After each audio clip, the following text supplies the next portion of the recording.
அன்பு நண்பர்களுக்கு வணக்கம். ஜாசோபீடியா சேனலுக்கு உங்களை அன்புடன் வரவேற்கின்றேன்.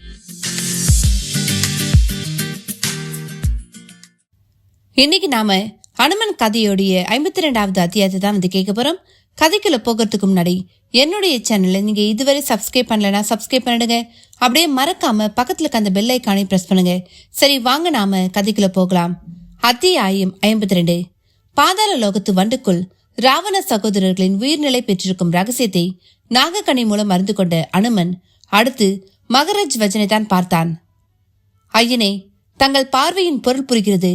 நான் என்ன செய்ய வேண்டும் என்று உத்தரவிடுங்கள். அந்த உயிர் வண்டுகளை தேடி கண்டுபிடித்து கொல்ல வேண்டும். மகரத்வஜா, என்ன செய்யலாம்? ஒரு வண்டு விடாமல் கொன்றால் அந்த வண்டுகளும் அழிந்து விடாதா? அந்த 2 வண்டுகளுக்காக மற்ற வண்டுகள் கொல்லப்படுவது அறமல்ல. என் வாளில் ராவணன் தீயிட்ட பொழுது நான் அதை கண்டு இலங்கை நகரையே நாசப்படுத்தினேன். அப்பொழுது என்னுள் மூர்க்கமும் ஆவேசமும் இருந்ததால் அந்த தீயில் அநேக உயிர்கள் கருகுவது பற்றி நான் சிந்திக்க மறந்துவிட்டேன். ஒருவன் ஒருமுறைதான் அழியாமல் பிழை புரியலாம். அப்பொழுது நான் மூர்க்கத்தில் அறிவை இழந்துவிட்டேன். இனி ஒருமுறை அந்த பிழையை நான் செய்ய மாட்டேன். அப்படி செய்வது ராமதூதனுக்கும் அழகல்ல. அனுமனின் கருத்துக்களை கேட்ட மகரத்வஜனின் கண்களில் சற்றே ஆனந்த கண்ணீர் துளித்தது. என்றால் அந்த வண்டுகளை எப்படி கண்டுபிடிப்பது? எனக்கு ஒரு உபாயம் தோன்றுகிறது. வண்டுகள் எப்பொழுதும் கூட்டமாகவே இருக்கும். ஆனால் இந்த 2 வண்டுகளும் உயிர்நிலையை சுமந்து கொண்டிருப்பதால் நிச்சயம் மிக பாதுகாப்பான ஒரு இடத்தில் தான் இருக்க வேண்டும்.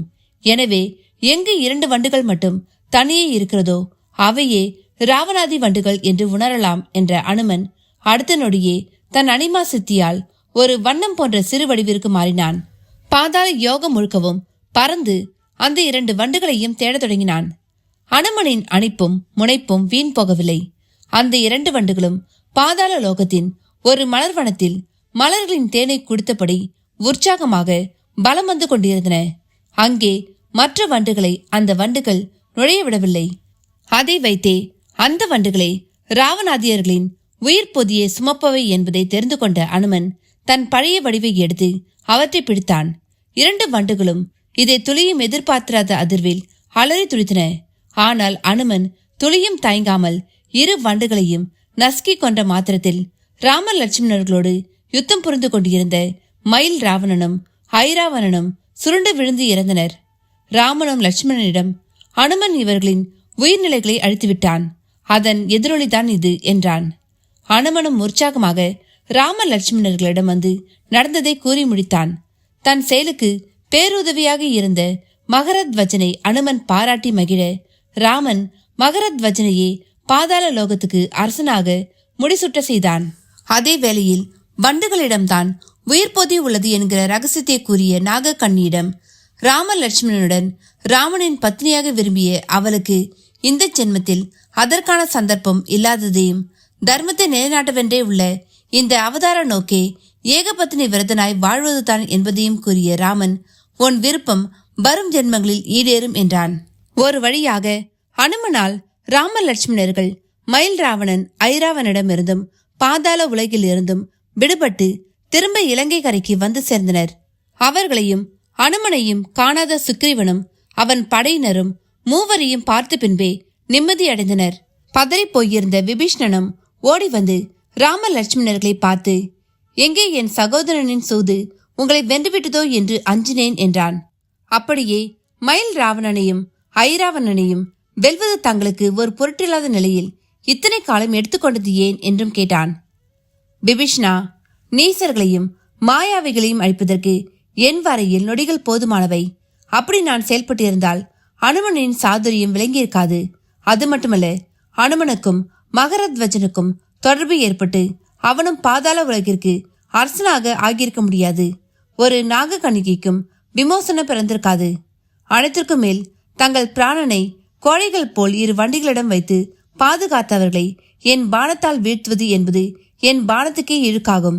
மொத்தத்தில் எது எப்படி நடக்க வேண்டுமோ அப்படியே நடந்து அனைத்தும் ஒரு முடிவுக்கு வந்துவிட்டன. இனி எஞ்சி இருப்பது ராவணனும் அவன் முப்படை மட்டுமே. இவர்களும் நிர்மூலமாகிவிட்டால் இதுநாள் வரை தர்மத்திற்கு ஏற்பட்ட சோதனை நீங்கி மீண்டும் மண்ணில் தர்மராஜ்யம் தோன்றும் என்ற ராமனின் விளக்கத்தில் ஏக பொருள். ராவணனை எரிச்சலின் உச்சத்தில் இருந்தான்.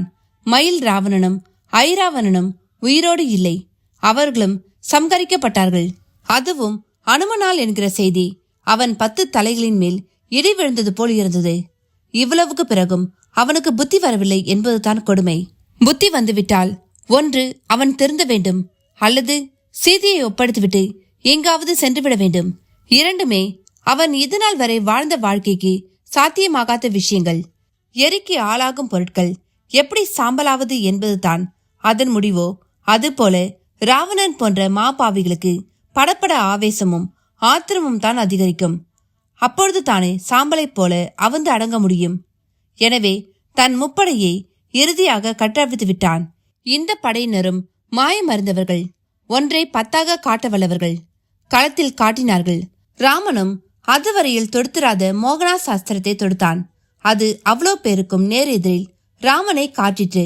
அதிலும் பானத்தோடு அந்த பானமும் அவர்கள் மார்பில் பாய்ந்து தாக்கிற்று. அடுத்த நொடி அவ்வளோ பேருமே மாயமானார்கள். அடுத்தது நாராயண அஸ்திரம். இதை விடுத்தால் ராவணன் கதையும் முடிந்தே தீர வேண்டும். ராவணனுக்கும் அது தெரிந்துவிட்டது. இறுதியாக சீதையை வைத்து ஒரு மாய விளையாட்டை ஆட அவன் திட்டமிட்டான்.